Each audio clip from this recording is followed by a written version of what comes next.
পাক নবীজি বলে গেলেন, আমি চলে গেলাম, আমি চলে যাওয়ার পর আর কোন নবী আসবে না, নবী আসবে না। আমি নবীর উপরে ওহী আসতো, আর পশ্চিম কালেও ওহী আসবে না।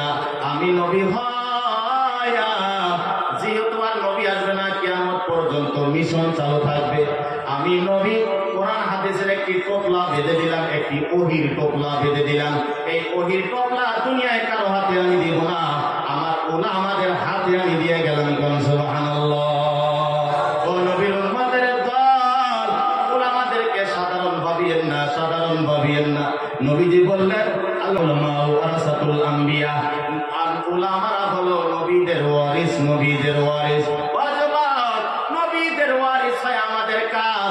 নবীজি বলে গেলেন, আমি নবীর যা কাজ উলামাদেরই তো হইয়া কি কাজ। কিন্তু আমি নবীর উপরে ওহী আসতো, উলামাদের উপরে ওহী আসবে না।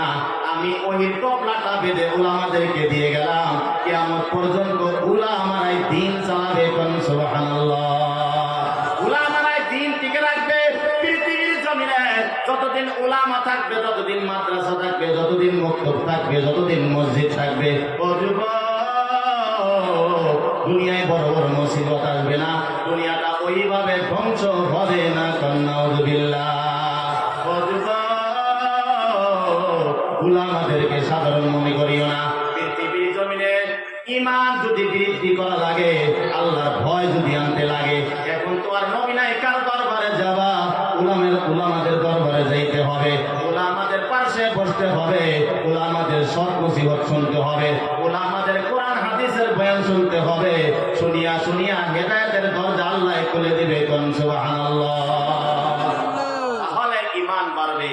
আল্লাহ তাই বলেছেন, আল্লাহ তা'বুদু ইল্লা ইয়্যা, এক আল্লাহর গোলামি করো। এক আল্লাহর গোলামি করার আগে ওই আল্লাহকে চিনতে হবে। ওই আল্লাহকে চিনতে গেলে উলামাদের দরবারে যাইতে হবে। কোন সুবহানাল্লাহ।